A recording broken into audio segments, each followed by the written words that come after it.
جبريل. هذه عطنا الصورة يابا. أنا وزوجتي سرية عنا 4 أولاد. كل ولد من أولادنا أجا في مرحلة من مراحل حياتنا، وكل ولد عاش طفولة مختلفة عن الثاني.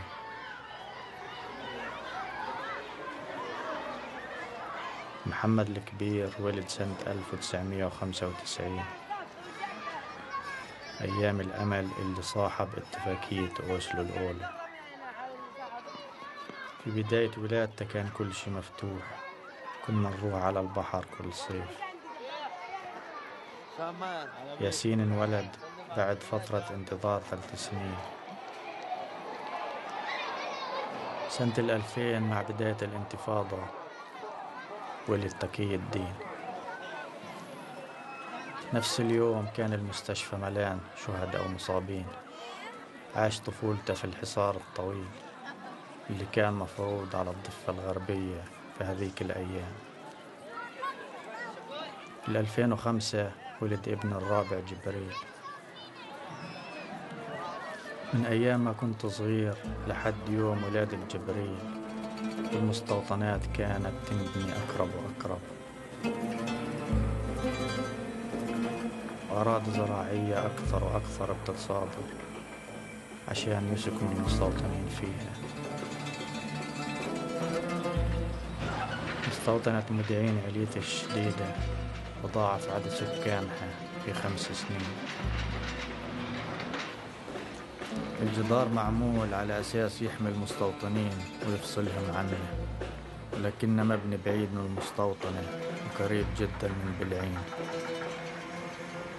قاموا بمصادرة أراضي أكثر من القرى المحيطة.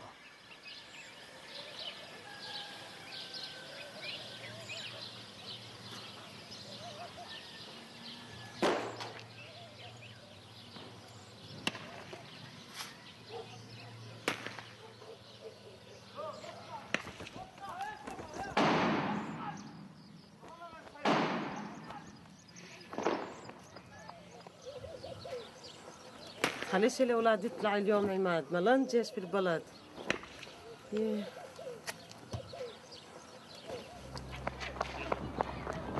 لما بصير إشي في القرية على طول بحس إني لازم أصوره.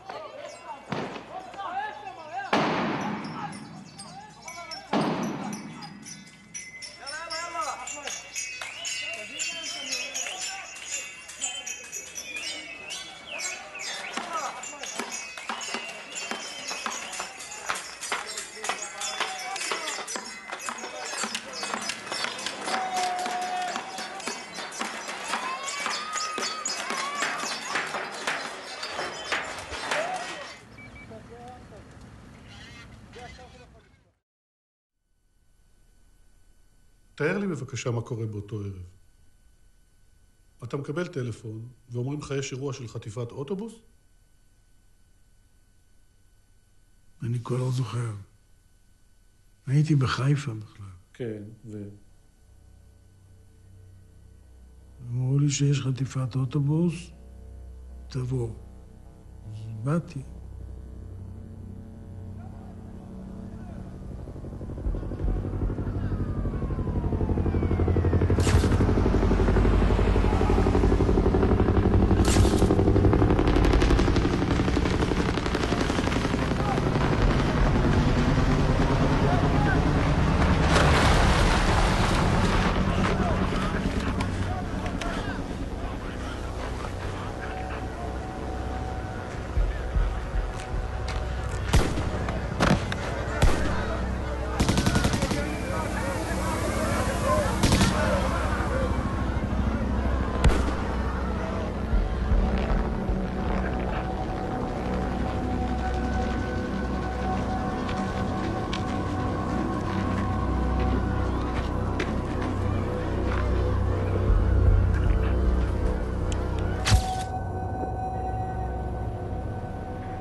הצבא טיפל בזה. וכשהם הלכו על המבצע, הם הרגו 2 ו2 כנראה יצאו שלמים. אבל זה לא ידעתי. והיכו את המכות רצח. את 2. אז השירות לקח אותם, ואמרתי לאהוד, שהיה ראש המבצעים, באיזה מצב הם כמעט מתים, אי אפשר, או החיילים אמרו, כמעט מתים, אז אמרתי, תנו להם עוד מכה, וזהו. אז הוא לא עשה ככה. הוא עשה איך שהוא תיאר, שזה נודע לי, אולי שנה אחרי זה. מה הוא עשה? לדעתי הוא סתם לקח איזה אבן ושבר להם את הראש. אבל הם היו לא במצב הכרה. אני לא יודע באיזה מצב הם היו. ראו את הצילום שזה קצה אחד, זה לפני שהם קיבלו את המכות. כל הצבא התנפל עליהם. זה היה לפני זה הצילום. ואחרי זה שקיבלנו אותם הם לא נראו ככה. איך הם נראו? אני לא יודע, אבל אמרו לי שהם נראו, חלק חשב שהם כבר לא בחיים. שברו להם את העצמות, אני לא יודע, היה לינץ'. אתה לא ראית אותם פיזית? לא ראיתי אותם.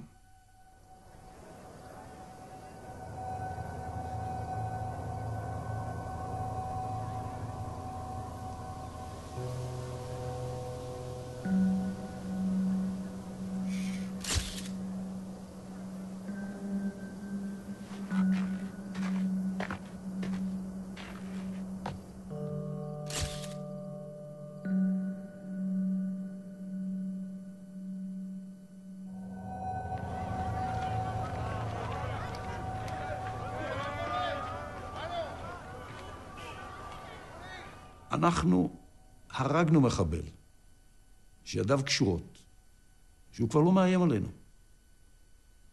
באיזה זכות? אבל בשירות ביטחון כללי של אותן שנים, א', לא היה מושג שנקרא פקודה בלתי חוקית בעליל. Steve H. My friends, David Evans, Nicholas Kaiser, George Marshall, and my beloved brother, Dennis J. Robert R. Hackett, Philip Gregory Ellison, Terry Ronan, Michael Bennett, Donald Red, Ron Field, Tina Chow, Perry Ellis, Freddie Mercury, Peter Allen, to the thousands of other people who were made to suffer in silence.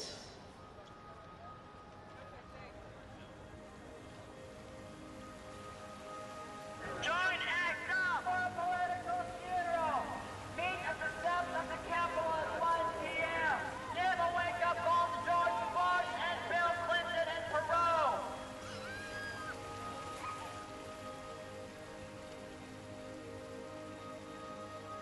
I think the quilt itself does good stuff and is moving. Still, it's like making something beautiful out of the epidemic. And I felt like doing something like this is a way of showing there's nothing beautiful about it. You know, this is what I'm left with. I've got a box full of ashes and bone chips. You know, there's no beauty in that. And I felt like a statement like this is like saying this is what George Bush has done. You know, this is what him and Ronald Reagan before him have done. These are our loved ones, and this is what they've been reduced to, and we're bringing them to the person who's responsible for their death.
One of the duties at Marine Barracks, Washington was a ceremonial drill.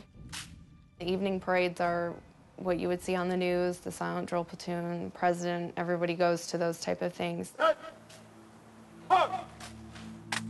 After the parades, all the officers are required to stay till midnight and drink in Center House at Marine Barracks, Washington. So we're talking about Wednesday night happy hours that start at 3 and end at 2 a.m. It was a partying and drinking culture. The atmosphere revolved around going out and partying and drinking. I was ordered to drink. I was ordered to attend the drinking events.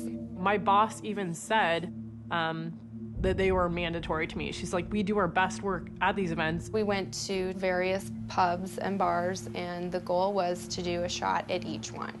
All paid for by the Marine Corps.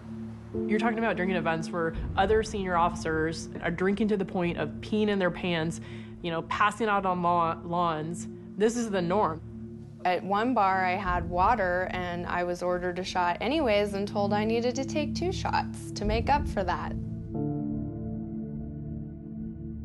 I left the bar to get a cab. My company commander followed me and said, I need to talk to you about some things.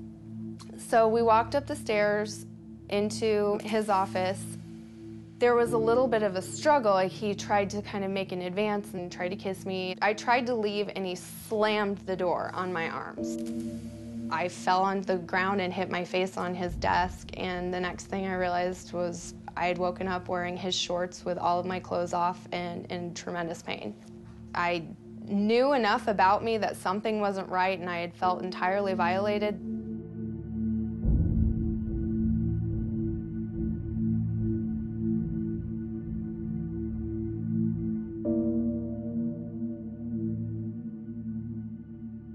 The colonel at one point said, you know, Lieutenant Helmer, boys, girls, and alcohol just don't mix.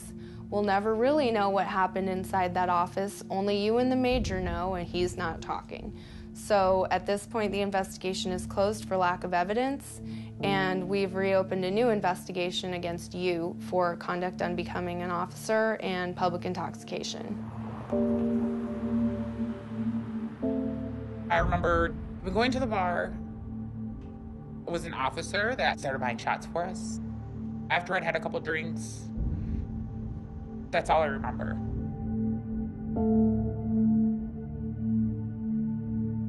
This officer bragged to his fellow officer friends that he had bagged me. I got called up to a major's office, and he charged me with fraternization and adultery. He was married, I wasn't, and I was charged with adultery. I told the Battalion XO about the humiliation in the comments, and he said, you know, you should do what a Marine officer should do, and that's to ignore it and move on. I used to lie awake in bed, you know, wondering what I could do to help her get out.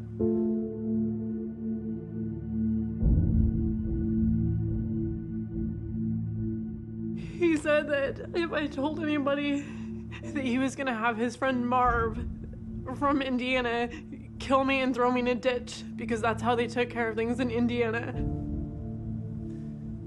She went to war and gave 9 years of her life. And for them to take it and come back and say, yes, they called you a whore. Yes, they called you a slut. Yes, they called you a walking mattress. It's documented over and over and over again. But you deserved it, and when you complained about it, you were welcoming it. The actions of my seniors, both in the assault and in the ensuing investigations, have really destroyed me. When your wife doesn't come home to rummage through the house, searching for the suicide note. To call the police with one hand while you're restraining her from killing herself with the other.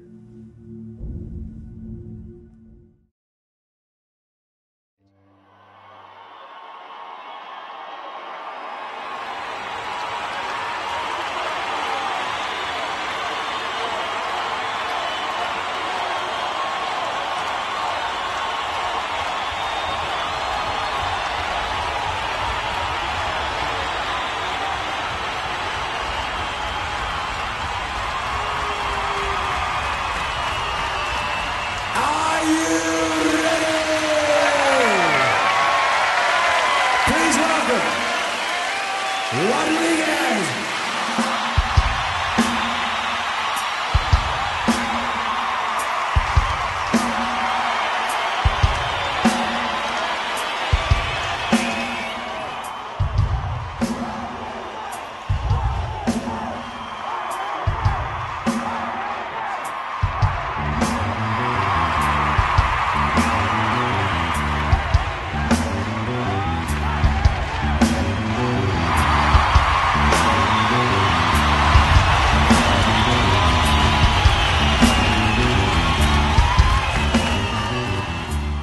It was almost as if he didn't even have to play. They were just happy to see him. So for a time, I think, they wanted to meet. It was a reunion. It was something completely different. It was for everybody there, I'm sure, the most exciting concert they'd ever been to, because it was unique. We'd never seen Rodriguez, and then all you heard was the bass player just playing do-do-do-do-do-do-do-do. And Rodriguez wandered out to the front of the stage, and the bass player actually just stopped playing. And it took a while. There was about 5 or 10 minutes of just people screaming at him.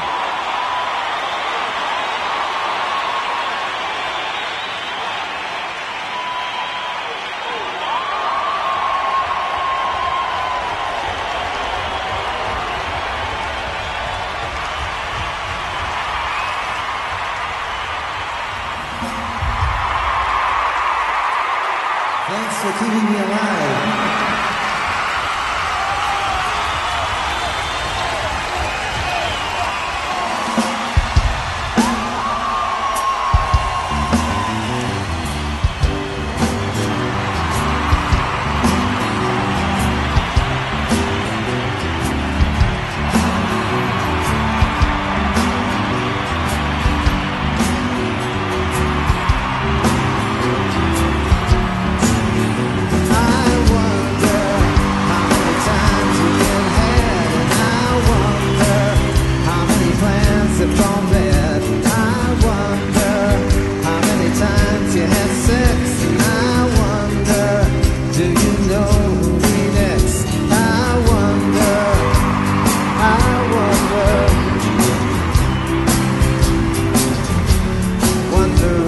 I think to go from being the outcast to being who he really was, because it was as though it was him again, and that was who he was, a musician on stage, playing for his fans. It didn't work out, but don't ever doubt how I felt about you. But thanks for your time, then you can thank me. I thought that I would see, him being bewildered at all these people staring up at him. I saw the opposite. I saw this absolute tranquility. There was absolute serenity on his face. Total.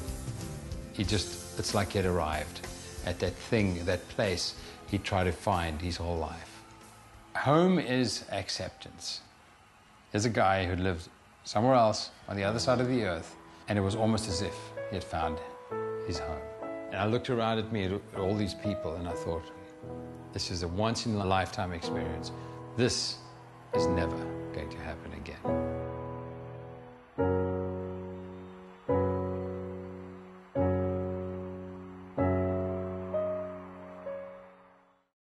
All right. We've got 3 Israelis, a Palestinian, a Swede, a French woman. Hey! And a couple of These are the American Oscars. And a Brit. Where's Simon? There you are, down there. I've never seen so many foreign filmmakers as nominated as we have this year. It's actually a wonderful development, and because those of us who do see documentaries from other countries, we're just amazed at what's going on with nonfiction film in other parts of the world. So welcome to America. Thank you.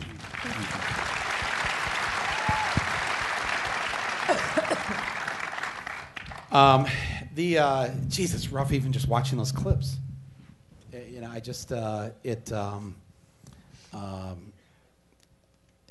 know what's so powerful about all of your films, especially the first four, and we'll get to Sugarman in a minute. But what's really powerful about these films and what you did differently was instead of just focusing on the single story of somebody who was wronged or the bad apple in some organization, when actually the organization is pretty good. It's just a couple bad apples here and there. You went right to the heart of the institution.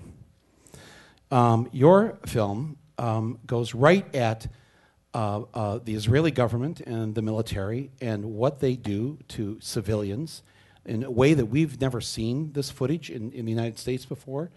The gatekeepers, to hear from the heads of the secret police and to have them to say the things that they said and to go right at that institution. These are brave, brave movies. So the two of you from Israel and Palestine. I mean, it's just really, it was just incredible to watch.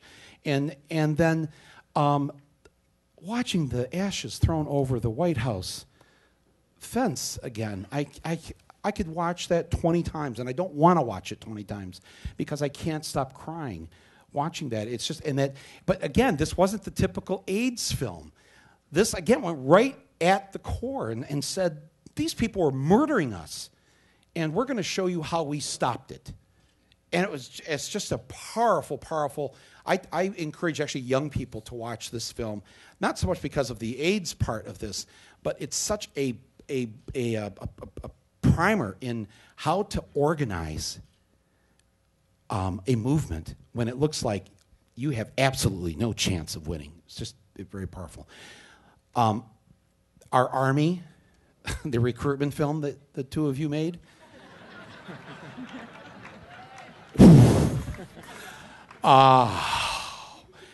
Have you seen? How many have seen the Invisible War?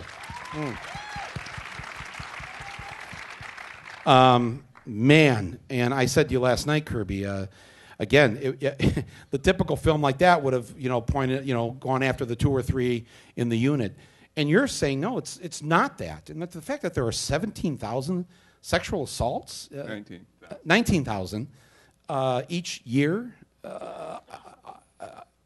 there's something wrong institutionally, not with just a bad apple or two. And then, and Malik and Simon, I have a special place in my heart for your film, Searching for Sugarman, because it's about a fellow Michigander. And I got to tell you, man, those of us in Michigan, people who've seen the film, it's a huge hit in Detroit and Flint and elsewhere, because everybody feels a piece of that, of themselves, neglected, overlooked, ignored, having to really work to make ends meet, even in spite of the fact that you may have this incredible talent. And the fact that he went unknown for all those years and had to be discovered by South Africans and became an icon in their movement against apartheid, an unknown person fixing roofs in Detroit. It was just, I had no idea when I first saw the film what it was about. I thought he was actually dead for the first half of the film until it was revealed. And the way you shot Detroit, I told you this before. I've never seen a film that has shown Detroit in the way that you showed it. And I think it took you from Sweden to be able to. I've never shot Detroit like that. I don't know anybody else who shot Detroit like that because we see it differently. You see it the way you saw it through your eyes, and it just, again, I was in tears 3 minutes into the film. It was such a powerful, powerful movie. Well, that's all I've got to say. Thank you and good night. I just wish we had a tie rule.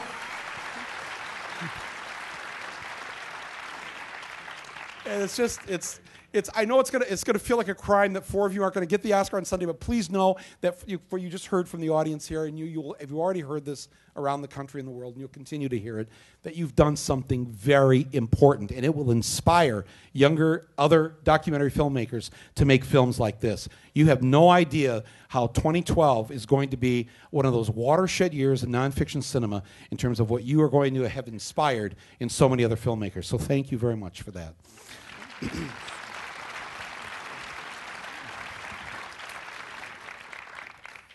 So I got a text last night. we were at this dinner in Beverly Hills to honor everyone here, and we're standing there and we're drinking. There's a little cocktail thing beforehand, and we're waiting. There's somebody missing. Ahmad hasn't shown up yet. Well, okay, we'll just drink some more. And so we're kind of waiting around, and all of a sudden my BlackBerry goes off. Yes, I'm still in the BlackBerry. And it's Ahmad from a holding pen at LAX. They have detained him and his wife and his son because he told them he was here because he was an Oscar nominee. And they couldn't wrap their head around the fact that a Palestinian olive farmer was also an Oscar nominee, and they basically threatened to send you back last night.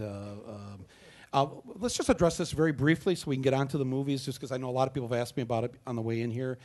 Just maybe give us the 90-second version of what happened to you last night, and again, our apologies that you had to go through this and possibly not be here tonight. Yeah, for me to go through this and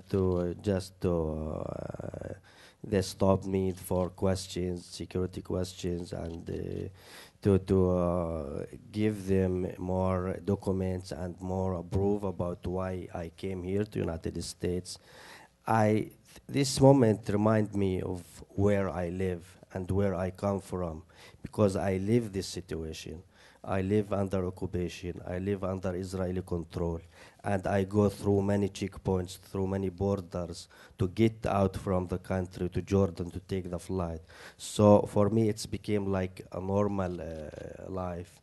And, they hold us for, since we get to the airport in Los Angeles, it's all the process about 1 hour and a half, me and my son and my wife. And my son asked me why they hold us, what we have done, why. So I told him they might send us back. So we were very tired, and he was very tired, and he was very angry and upset because he want to attend the Oscar, and he want to yeah, and he wants to get sleep because he was very tired. So he told me I cannot go another flight 15 hours back. So yeah, so it was,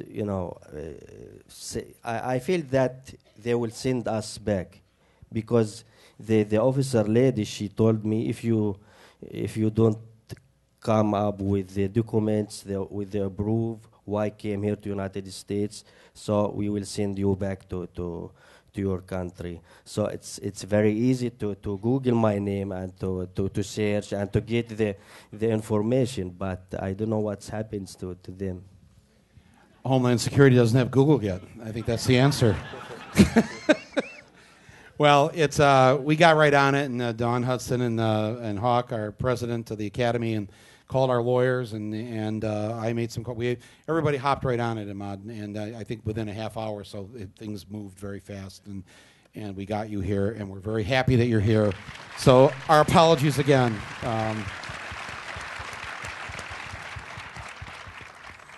How'd you get here, Guy? How are you? It's been very painful, I have to say, this process of releasing this film, and especially from the moment that we were nominated for the Oscar. I don't know, I think when you imagine that you're going to be nominated to the Oscar, it's going to be a moment of joy, and it's going to be very, just a lot of happiness and satisfaction. And maybe it's also me, because I see in every point of happiness, I see sadness. In every point of sadness, I find happiness. I think also you can feel it in the film. For me, it's the same as when Jibril is born and the olive trees are cut. I find myself there because I see a moment of joy, and then I see destruction, and they're all tied up. And when Imad is treated in the hospital, and at the same time when he is awake and he gets his life back from Israeli doctors, but at the same time the war in Gaza starts, and more than 1,500 people are massacred. So there's healing and there's destruction, and they're always tied together. So maybe because of that, at the moment that the nomination of the Oscar was declared, for me, immediately there were so many challenges that I started to think, well, maybe we should not have been nominated, because a whole discussion about the nationality of the film started, a lot of territorialism and talks about the identity of the film, which is not what the film is about. It's not the subject of the film. It's not dealing with the occupation. It's not dealing with what the responsibilities that Israeli society has towards Palestinians with the occupation. So we shifted the whole discussion about to the political world and to the political language in which the identity of the film became the center of it. And I think that was, and we're still, I think, we're in a very vulnerable moment, both of us, because we are under a lot of different kind of pressures, because we are... You've been attacked by people back home? No, I wasn't attacked. I don't mean attacked physically, but... you know, threatening letters are part of our lives, so that's not... it's not... I think it's somewhere more about... we see an opportunity with this film, that it can really create change in the language. And the way the film is talking about reality, it takes us, it uses another kind of language. Sometimes maybe derives from the spiritual world, and sometimes derives from emotional confrontation that we have in life. And I think this film has a possibility to really to shift people that are the most non-convinced and the most far from these ideas, and that just speaking about Palestinian occupation brings them the chill, and suddenly you see they are changing their opinions, and then once the film is released and becomes a part of the public owns it, then the whole discussion around the film takes it back, and then everything that was achieved is lost. So it's been very painful. Yeah, I'm sorry about that. We can all go out drinking afterwards if that'll help. There's some great spots here in LA. Cheer you up. No, I feel bad about this, and I think that I saw the film last week at the Jewish Community Center in Manhattan, and that was a very interesting audience. Came in with, I think a lot of them with one set of ideas, and I know many of them left with a different set of ideas, and you could have heard a pin drop through most of this movie. To watch Israeli soldiers purposely shoot unarmed civilians that they have handcuffed, and a soldier just walks up on your camera, walks up and just shoots this Palestinian civilian in the knee. No provocation, nothing, just shoots him. You see it, your friend. On camera, we see this man die. Shot by the Israelis with a tear gas canister, shot in the head or the chest. And all this, and I think what makes this film so brave is that because you're showing nonviolence as the way to do this, the way to respond, and that's what scares them, I think. That's my own personal opinion, because nonviolence will work. It is a historical backup for this. And you know, they rue the day that 10,000 or 100,000 Palestinians will just sit down in the middle of the road and not get up. That is just very powerful, and I'm glad you're here. I'm glad you're part of this, and you've made an incredible movie, and I think it is going to get a lot of people thinking and talking. How has it been received in the Palestinian audiences? I just want to talk about the non-violence resistance. It's not a new way. It's not the start. It was not in my village or in other villages. So if you remember the first Intifada, it was a popular resistance and the non-violence resistance. But you know, since 2000, when the second Intifada started, so you see a lot of violence and many people getting killed, and so the media focus just on the violence and on the political issues, and they never focus on the non-violent resistance of the people.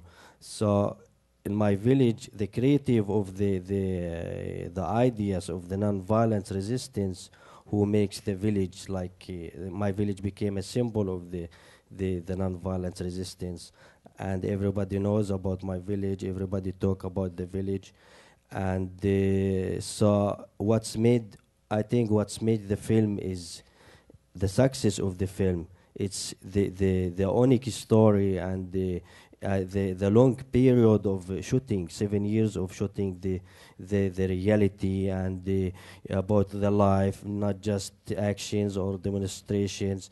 It's about life, about how kids grow up there and how people live there. It's through my personal perspective, through my story. I live there, so I'm related to the place there. Everything what's happening there related to me and affected me. So How do you think that you actually came to, I mean, the way this is filmed, it's just, I mean, you did not go to film school. You're a farmer by trade. So you just picked up your first camera, little tiny, I don't know what it was, a Sony Handycam or something. It was just a little small thing, and you just started filming. yeah, my first camera was a Panasonic camera, and I started filming like anyone who just want to film, but I wanted to film for different purposes because the village decided to resist against the construction, against the wall, against the Israeli occupation. So I wanted to take part of this, and I learned by myself on the ground how to film and how to edit and how to think about the ideas, how to get the ideas of making films.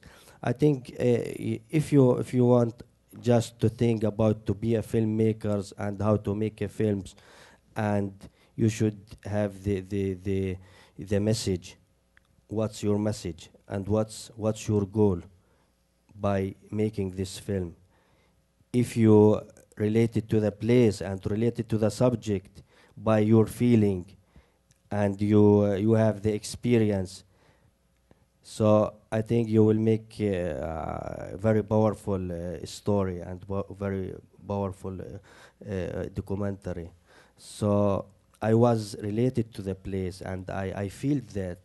So it's not easy to feel how to live under occupation, how to live, how to have all this experience. All my life, 40 years, I've been through this. And to start thinking about making a documentary, just for making a documentary and making another documentary without thinking about what's your message or what's your goal, what you want to achieve of making documentaries.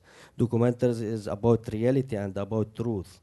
So my goal always been to show, to reach the people and to show the film to the people, so we can make change on our life, and I can make change to my kid Jibril and to his generation, so can live in peace and in freedom and in different experience. Are you going to get this on American TV? Do you, has anybody bought this film yet? Because I honestly, I have this, I mean, maybe I'm just a weird optimist, but I think if every American, or as many as possible, would watch this movie, there would be a sea shift, a sea change, unlike anything that we've seen. Because I know most people who have a good heart and a conscience, if they watched this for 100 minutes, boy, that makes this a very dangerous movie. And I don't know how you're going to get it on American TV, but the film is going to be broadcast in POV later. On POV on PBS. Yeah. Okay. Wow. Great. So, if we can get them to watch Downton Abbey on PBS, we can get them to watch this, right? We now know that people will watch PBS. All right, and God bless you, man, as an Israeli, for sticking your neck out and going there and doing this and helping out. You are truly a brother to all these people, and I think they're very grateful that you've done. Kirby and Amy, this film has already altered policy. We've actually seen real, maybe not necessarily everything that needs to happen, but actual substantive change as a result of this particular movie. Tell the people the story of this. Well, sure. Several months after the film premiered at Sundance, Leon Panetta saw the film, and 2 days later held a press conference where he announced some very important first steps. You're absolutely right. They've got to go a lot further. But we later learned that the reason he held the press conference actually was in part because of the impact the film made on him.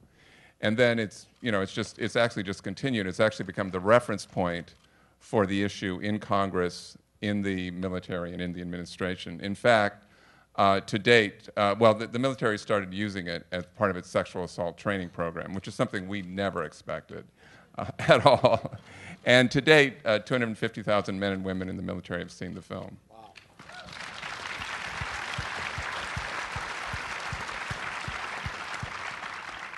It was just, I just felt really sick watching it. And I, I mean, I'm sure most people, everybody says I support the troops, but I didn't know what really to say after that because something was seriously wrong, and the fish rots from the head down. And I hope this continues. I mean, it really, and I'm surprised about Panetta too, that he. I mean, that's two good. That's two things I mean, he was played by Tony Soprano in Zero Dark 30, James Gandolfini, and he actually just came down to the lunchroom because he heard about this redhead that had some ideas. And now he's 2 days after seeing your movie, so I don't know. Maybe there's something there. Maybe PBS will do something with it. But anyways, thank you for making the movie, David and Howard. How did you wrap your head around this? And now, David, you're an editor at or associate editor, what are you, contributing editor? Contributing editor, New York Magazine. New York Magazine. Now, have you made a documentary film? This is your first documentary. Wow.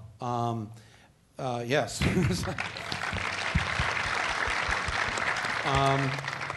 And so you obviously made a decision early on that this wasn't going to be we've seen the AIDS documentary over and over and over again, but this was something different, and this was something that I'm just curious what your process was with that, because you obviously made a decision not to make the standard. And I'm not knocking those films. I mean, they're wonderful, great films. I'm glad we have them, but you went for something different.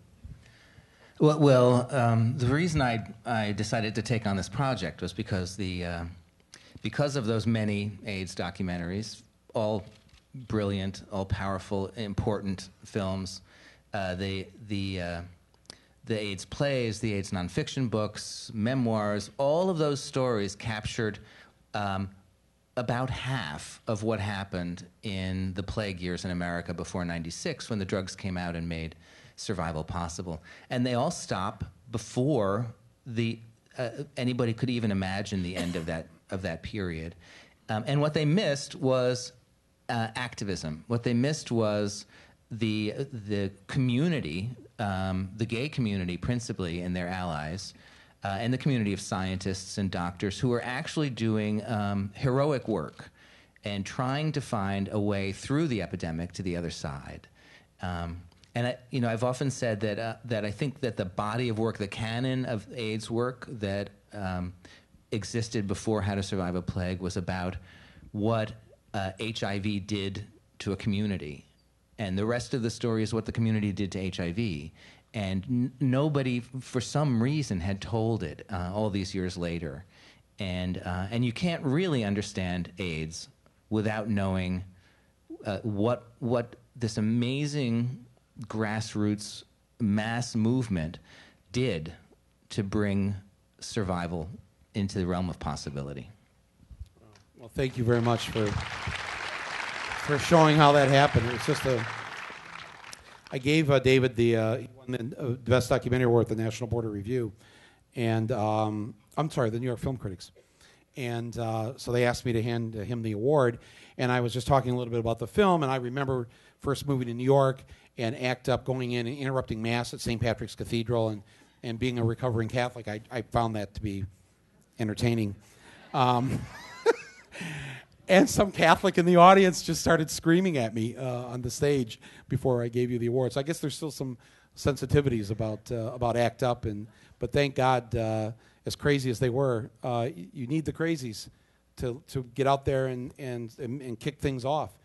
I guess movements don't start with people who are sitting at home in their loafers. There was no, you couldn't do that. I mean, or you would die, and that's what this period of time was about in New York and elsewhere, and still in most of the world that doesn't have access to the drugs. But the reason I became a documentarian to tell this story was because of the existence of this incredible body of footage that was shot, as you were describing, by people who were involved in this struggle in real time as things were unfolding, including inside the church. And well, you saw from the clip, if you haven't seen the film, that it's built on this archival vintage footage. You know, and I had not seen that demonstration throwing the ashes. I mean, I don't know where I was, but I don't think I'm the only one that didn't see that. You show so many things that the nightly news just didn't. Exactly. I mean, that's why it was so important that people were there with their own cameras. And if you look in those panning shots, in all those the wide shots and all those amazing seminal demonstrations, you don't see a news camera.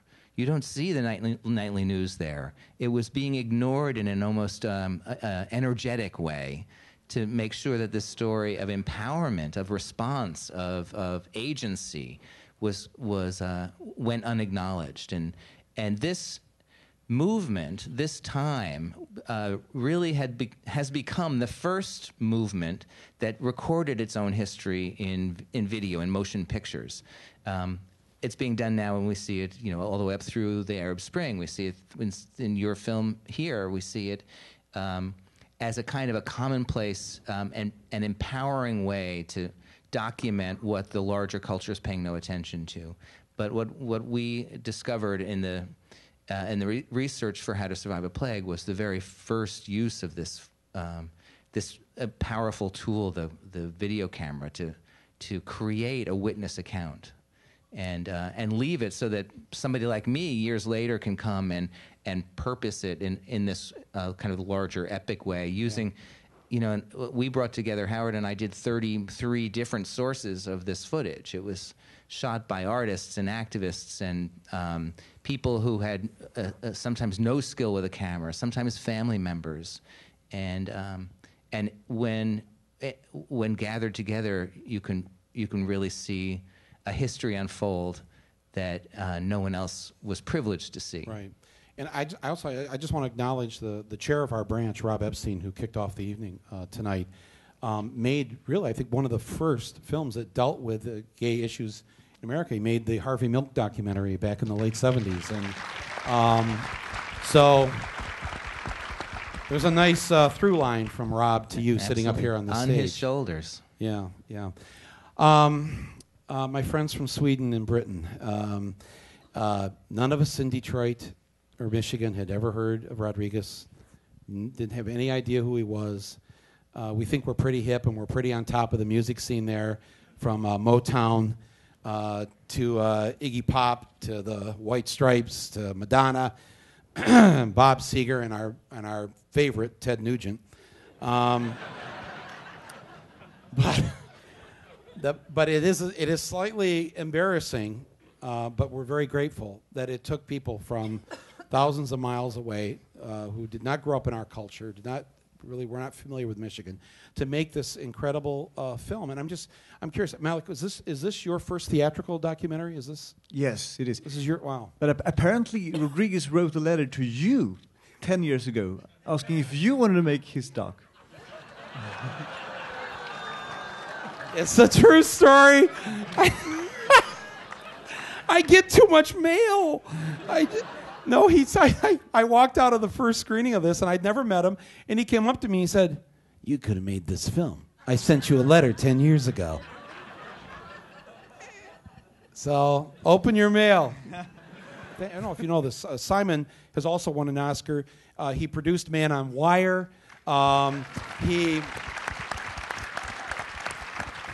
He produced Project Nim, which is James's next film, and so many other wonderful films that you've been behind over the years. I mean, you're a good guy to know, and you're there for documentary filmmakers, and he'll be at a table out back for any of you who need funding for your next movie.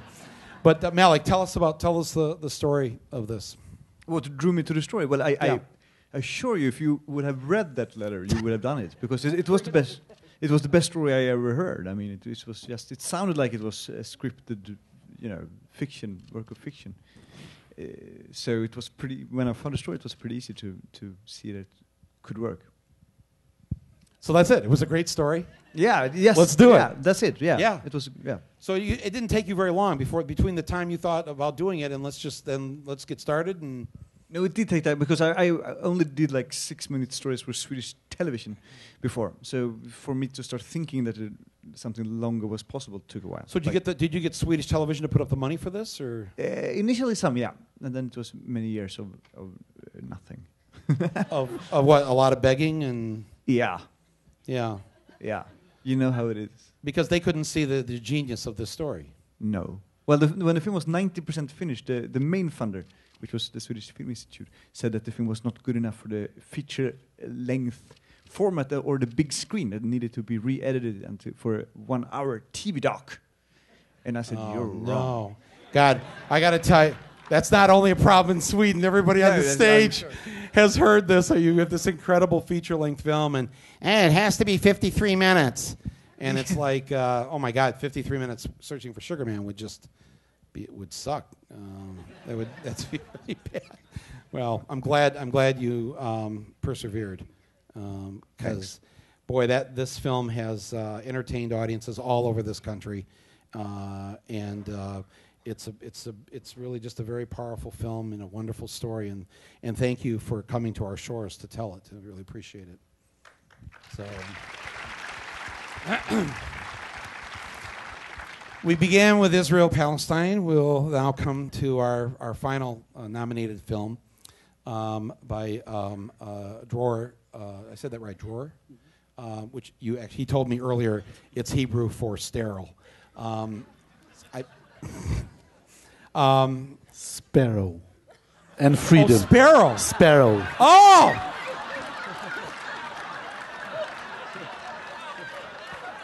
That's your mind speaking, mister. Paging Dr. Freud. He's not answering you. He gave up that with you a long time ago. That's why I'm not going to open any more mail. Good. This will be my last appearance on any stage. Sparrow. And freedom. Oh, and freedom. Both of them. Yeah. I see. Okay. So how popular are you in Israel right now, Mr. Sparrow? The Prime Minister loves me. The Prime Minister loves you. Absolutely. Probably not, right? What's been the reaction? They must be shocked that people that they consider of their cloth were so willing to be so honest on camera to you. This must have really stirred the pot recently in Israel. And I'm just curious, first of all, how you got these 6, what drug you used that you put in their coffee or whatever to get them to say these things. Well, it's the question that I've been asked I think 6,000 times in the last month. How did I get them to speak? Well, you don't get those people to speak if they don't want to speak. And I think that the timing to ask them to speak was very good for them. I think they wanted to convey a very strong message. And I think, in a way, it served what they wanted to say at the end of the day. Basically, we served our country in the center of the defense establishment.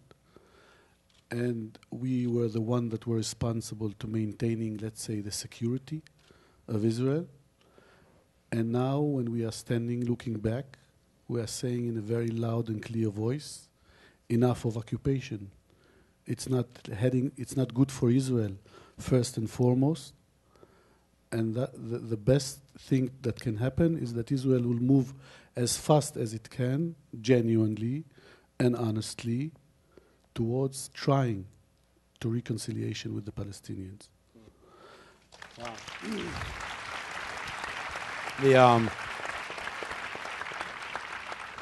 It really had a sense, I had a sense at least watching it. These were men who were now aged or old and getting near the end of their lives in some cases. Some of them. Some of them, yes. Not all of them. Not all of them, Yeah. but the ones who were older, they just had that look or that sense of wanting to come clean, wanting to speak truth from their conscience, in a way that I never would have expected to see on film. I mean, I was really moved by it, and it again gave me some hope that even people who were the heads of and participated in some dastardly, awful things that they did to Palestinians, that they would, that their conscience is, not completely buried, that it's still there and operating. Yeah, I think. Look, if there is something that is common to all of them, is the fact that I think that they are very pragmatist, in a way, and I think that they understand that using force in order to suppress another people, whatever the reason to suppress them is, and I'm not going into the reasons for that, but they understand that it can never end in a good way unless you reach a political solution. And a political solution is really something that only politicians can create on both sides. It's not that the Israelis can do that alone. It's two to tango.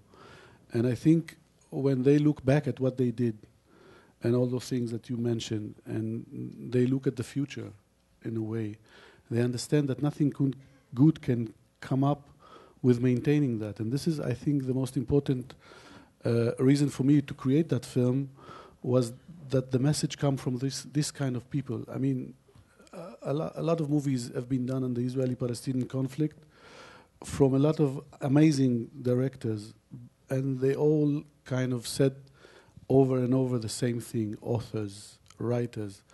But the fact that for the first time all the living six head of the Israeli Secret Service are coming and saying and conveying this message is something that I feel no one can ignore.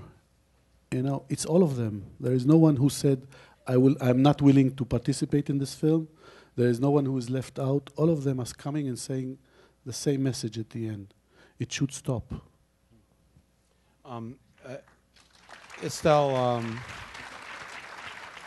now Estelle and Felipe, you are the two producers of this film, and one of you is Israeli and one is from France. I'm just curious how you came in to be part of this, and just give us a little understanding of what it was like while making this film and what's happened to you in terms of reaction in Israel since then. I will start, and you maybe you tell about the reaction in Israel because she knows more than I do. Philippa came to me 3 years ago, I think, with 4, long time ago, with a project, and they were Israeli partner on board. The Israeli channel was already partner from the start on the film, and they had been pitching the film in Switzerland, and they had roused a lot of interest from European TVs there. And Philippa came to me and said, "I think you could, get involved at this stage and help us fund the film here." And we received tremendous support from different European countries and strong support also from France for this film. And I think it's a film that people really wanted to see and really expected, and so that's what we really were strongly and quite quickly supported. Yeah, that didn't take long, but I have to say that Estelle's position in the film was not only as a fundraiser, so not only someone who brought in financing, she was a real co-producer, but super active in every frame you see in the film. It's true.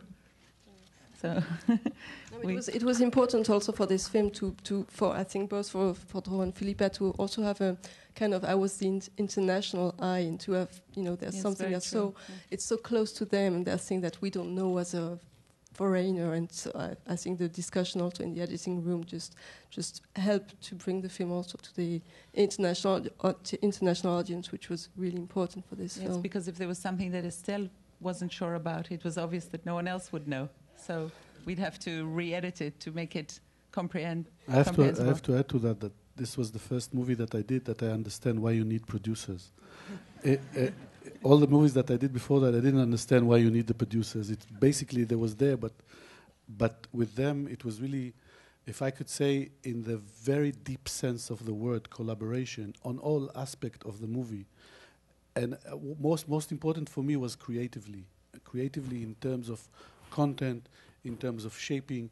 The amount of debates we had about the animation could fill, I don't know what, books. Why do you want to do that? And by doing that, it helped me a lot to reach a much better solution as a director and as a producer. I get the sense from talking last night that the other producers up here on the stage and the directors feel the same way, with Howard with How to Survive a Plague, and Amy with Invisible War, and Simon, of course. Do any of you want to weigh in on this? Or if you're too modest, maybe your directors can talk about the collaborative process with the producer, who oftentimes, in maybe other kinds of filmmaking, can be a volatile situation. Well, yeah, I mean, filmmaking is completely collaborative, obviously. But one of the things I think that's interesting about documentary is oftentimes when the producing is actually directing, oftentimes setting up a relationship with a subject is in many ways the most important thing that's done in the directing stage, is to get a subject feeling very close to the project, willing to open up. And and oftentimes the directing is the producing. There's so much going back and forth that certainly in our film that was extremely important. I mean, Amy did all the interviews with all the survivors, and in part because mostly we were talking with women, and it would seem very appropriate for a woman to be talking about another woman's rape experience. But it was also because Amy had set up such close relationships with all these subjects that it didn't seem right to hand it off. I mean, she was ready to go and really ask the questions and set up this safe space where they were able to talk. No, he's a very smart guy. I mean, and very, very smart guy, which is great. I mean, I suppose this was a kind of unusual project for me. I mean, Man on Wire was a project that I sort of come across and originated and kind of brought James to it, and it's a very, very long journey for both of us. This film was very much Malik's baby, and I guess to some extent, I mean, I got involved. He was on this long marathon, really, on his own, very solitary, and at a certain point, I think he just got a little desperate. Everyone was turning him down. Creatively, I guess, you were probably in a bit of a funk. And I had the very good fortune that he came to me, because he thought I might have a sort of similar sensibility. But I very much sort of played, I guess, the role, as well as helping raise some money, of the sort of midwife. Maybe a kind of midwife performing, a difficult, giving a difficult birth, maybe with forceps or, I don't know, an emergency C-section. I don't quite know what the analogy is, but, and we worked, I mean, I suppose you were very much looking for a sort of creative collaborator at that point, and so we had this kind of very, very intense sort of creative dialogue, and it was great fun, and I think but you deserve all the credit. Yeah, sending some clips, it was very pleasurable. Thank you. If there is something, in the last 4 months since The Gatekeepers premiered in Telluride Film Festival, if there is something that I learned, which I didn't know before I came to America, is how important the distributors are in terms of when you finish the film and you have a product and someone comes and believes in that and gets it into completely another universe. And if there is something that I'm very thankful and grateful for, is to Sony Picture Classic people, Michael Barker and Tom Bernard, who took this film and basically rocketed it. I mean, this is something that you don't really know when you are doing that. You want to finish your movie and to do it as good as it can. But then when it's finished and it is out there, you need someone to take it. And when I see, and I learned so much this month, when you see how much work and effort and thinking went into take that and to move it where it is now, where we are sitting here in this audience with this wonderful golden statue near us. So it's really an amazing lesson to me, and I thank them really from the bottom of my heart. Can I also just concur? They also distribute Searching for Sugarman. Not only because I think Michael's in the room, but I mean, you're at the beginning of that particular road, and we're at the end of it. And Sony Classics have done an extraordinary job for our film as well. And, you know, it wasn't always that certain to us that it was going to be what it ended up being in terms of the release. I mean, it didn't open in a way that made me feel, you know, that it was a kind of slam dunk in any way. But those guys absolutely backed it and assured us from day one that we should just be patient. And, you know, we listened. Not saying we weren't particularly patient, but we did listen. And they were right. They were absolutely right. And it takes a really great distributor to do that, and they are that. Well, let me just throw a couple things out here, and then I want to just before we wrap this up tonight, I want to talk about the future of documentary film and what, you know, like you say, you've learned this particular thing, and I think everybody on the stage has probably learned something through the experience of these particular films, and I think it'd be nice if you shared that with the audience. But before we do that, I just want to say, at the dinner last night, a debate began here between Ahmad and Dror Sparrow, Mr. Sparrow, and it was pretty intense, and it I think you to spare the rest of us from it, you switched to Arabic and Hebrew, so we couldn't quite hear the rest of that debate. But I'm just curious, how did that end, and and what I mean, it's odd that 2 of the 5 nominated films this year deal with the Israeli occupation of Palestine. That has never happened before in the Academy, and it happened this year. And I don't think it's a fluke. And I think this is on people's minds. And I think a lot of people have been asking you, okay, well now what do we do? What do we do? And you started in on that last night, and I'm glad you switched to Arabic and Hebrew because I was getting less hopeful listening to you. But I'm just curious if you want to share any of that with the audience here tonight. Do you want to start, Ahmad? Yeah. And don't be, and you know what you said to me last night. Don't be afraid. I mean, just really, you're amongst good-hearted people. Yeah, you know, it's not difficult to meet with the Israeli and Palestinians and to sit together, to work together, and to have dinner or lunch together. And but when you start a discussion about, when you touch the subject and you start a discussion about the land and about the occupation and about the situation, so you feel that you are not so close to each other, so you stuck there because they have different ideas, they have a different mentality how they think about Palestinians, and it's not equal. It's not equal because we live under the occupation, we live under the Israeli occupation, and they have the power, they have everything, and we have nothing. So all of our parts, our life, every part of our life is connected to the occupation and related to the occupation, and we are affected by the occupation. So we started a discussion, and we had fun, and we worked together, but in the end, so what's the results of meeting and gathering Israelis and Palestinians? In the end, he goes to Tel Aviv and I stay there in my own life, under the pressures, under the army control. So I think it's not the solution just to collaborate and to meet and to sit together.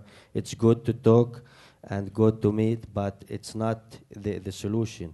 The solution, it should be come from politicians and from the people who can make decisions about the situations.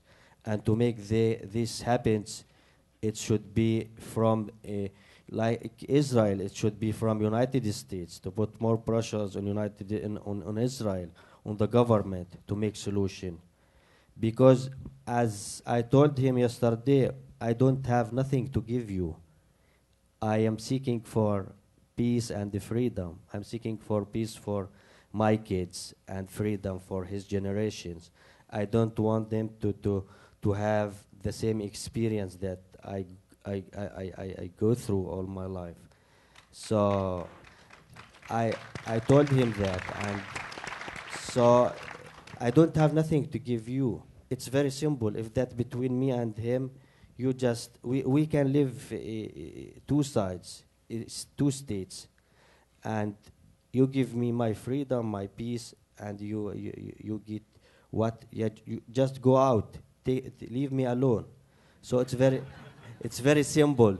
So when he say that we have problems with both sides, I don't think we have problem with the both sides. So if you want to take the discussion to the political language, so always you stuck.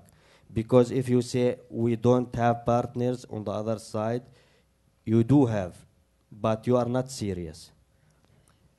So the problem is how the people think and how they could change the policy and the strategy of the state, and to think about the other people, because the other people is also human and they want to live and they want to survive as a human. So myself, I don't feel hate against him. He's Israeli and he lives in Tel Aviv, but I don't feel that I hate him. But sometimes I feel that in the eyes of the soldiers, many soldiers, I feel that hate against me when I used to film them and to use my camera. I haven't done nothing for them, but I feel that's hate. They beat me, they shot me. So I don't think, what do you think? After a speech like that, it's hard to look. Yeah, but we are living in the reality. We are not living in dreamland. Both of us, by the way.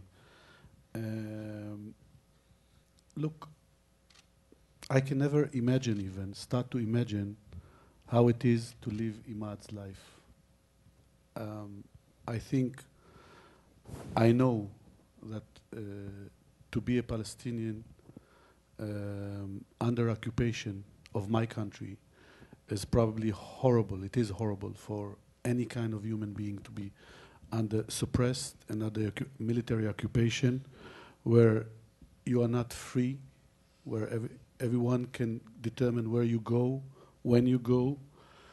And this is why I created my film, who comes from the Israeli point of view and trying to persuade to stop that. I think that there's a lot of fear. If I can speak from the Israeli side, there's a lot of fear. There's a lot of mistrust. There's a lot of bad leaders, definitely. And you can say, you know, the fact at the end of the day is that there is one people who is under occupation by another. And we spoke about it yesterday. And one of the greatest source of inspiration for me to create that film was Fog of War by Errol Morris. And the first lesson of Fog of War by Robert McNamara is empathize with your enemy. And I think that this is something that every leader should acquire, to think from the other side, to see how the other side see things. And I think definitely both sides have to do that in order to reach a better future. I am very bleak after creating the film that I did. I think that the Israelis and the Palestinians both don't have it within themselves to solve the problem, don't have the power and the kind of leadership that needs to move forward in order to solve that problem. I can state very clearly about the Israeli current administration, they don't have anything which can contribute to that, on the contrary. And I think I totally agree with Imad, unless the international community, headed by the US, headed by the last 4 years of President Obama, I think there is now, if you ask me, and this is my only personal point of view, there is a very, very short window of opportunity. And if that window will not be met by a lot of force from the international community, it will be shut down very soon, and nothing. This will be, as one of the chapter in my movie, victory for us is to see you suffer. Basically, both sides will continue to create suffering for the other side, much more inflicted because Israel is a much stronger power, definitely. And again, unless the politicians, which has to do that, this is their job, and if there will be no kind of really big force used by the US, and the US can do that, definitely. If Obama will want, he knows he have the leverages to do that towards Israel, definitely, and also towards the other side. Nothing will happen, and it will only get worse and worse.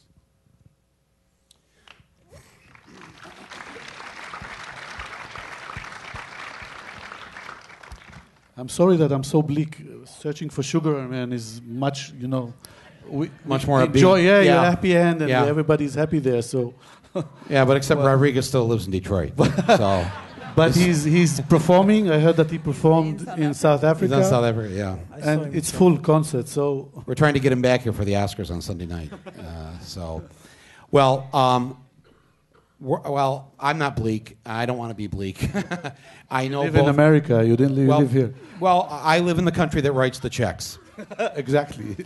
So I do have a responsibility in this, as does everybody in this audience, to see this nonsense end. And the headline of the Figaro, Estelle told me, Le Monde, 2 weeks ago, said to Mr. Obama, before you go to Israel for your visit in March, watch The Gatekeepers. And maybe it will change something in you, the way you understand the consequences of this conflict. I believe if he watched The Gatekeepers and 5 Broken Cameras, this would be... This should have been here in the audience today, maybe. Well, in fact, he is. Ladies and gentlemen.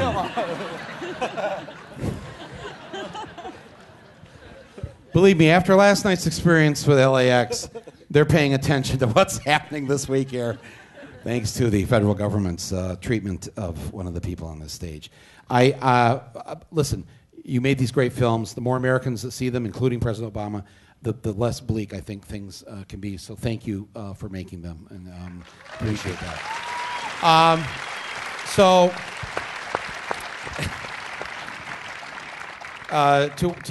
To wind up here, that question I asked, you've had some time to think about it, the future of a documentary. Things have really changed over the last decade or two, and it's led to this moment of these very powerful and incredible films we have up here. And we just have a couple of minutes left, but if anybody would like to, this is your moment to say something about what you would like to see happen. You're in a community of many documentary filmmakers out here, Academy members and people from the public who love nonfiction cinema. Where do we go from here? How do we use this incredible art form to do good for the world, but also to produce great cinema and to give people an exhilarating experience for a couple of hours in the movie theater? I mean, I think something that we've definitely learned is now we have the technological means to revisit the past in order to reimagine the future. And, I think this was one of many stories about AIDS that could be told, but also about other movements. And hopefully people will see a film like this and all the other films as an opportunity to tell more of those stories. Great. I hope that's true. Yes. Anybody else? I also think that there was a time when documentaries were television-oriented, and I feel that maybe thanks to the new technology and maybe thanks to where documentaries in general are, I don't know, but documentaries have a wider, and the wider they get outside television, they're going to do really well. In cinemas, non-theatrical, educational, maybe via digital, but they're going to have a bigger and richer life, and I think that's really cool. I mean, we still need television often to fund the films, especially in Europe. I'm pushing myself into Europe now. But when we get funding, we're still using television. But afterwards, we can cross the ocean and it can become a big feature film, and we can use films in different places than we could before.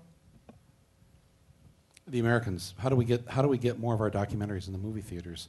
Because television, we do get a lot of the money from television, and that does kind of control. But we're making cinematic theatrically released documentaries. I'm just curious what your thoughts are, like Kirby or.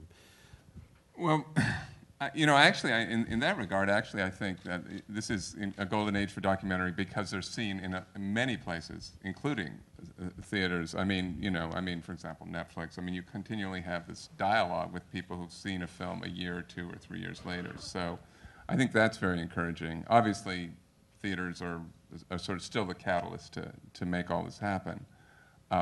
But, I think, if you look at the documentaries this year, there are 25, 30 that were just all phenomenal films. They all could have been nominated.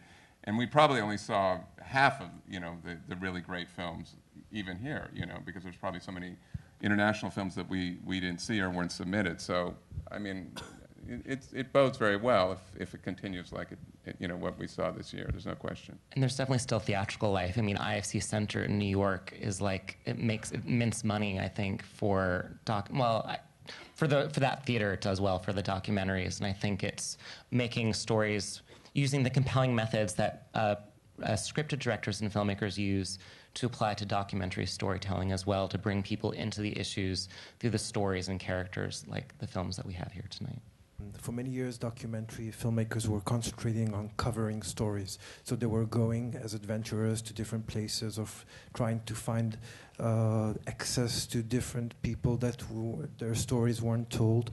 And I think the more stories will come from the communities themselves, like we see Madhu took a camera, and that will be probably the next coming years. We'll have a lot of footage and a lot of ways to deal with that footage, and that probably also will create also a lot of chaos because we'll be exposed to a lot of new issues told by the communities, and a lot of the old filmmakers will be probably a little bit out of job. So for me, the real future of documentaries would be when we start to understand the documentaries. In order to do documentaries, we have to use a lot more of imagination. And I think people seem to think that in documentaries there is no imagination, that you just approach to the reality and just pick some important details and then you edit it and that's it. But I think in that good filmmakers understand that in the process of it there's a lot of imagination that is involved, not just in the editing, sometimes during actually the film when you're trying to figure out what kind of scene, what kind of emotions. And I think the more, for me, this is the future of documentary filmmaking, is to dare to find, to kind of summon new realities and new ways of telling the stories. Well, thank you for saying that. It's been a real honor for me to get to know all of you. It's a great group. I hope you continue to make these films. Has everybody got their speech written for Sunday night? No? Yeah? Okay. Trust me, at 45 seconds, the microphone will start to go down into the stage, and the band will start playing. Well, good luck to all of you. I know we're rooting for all of you. And thank all of you for being here tonight at this wonderful event. Let's hear it for them one more time.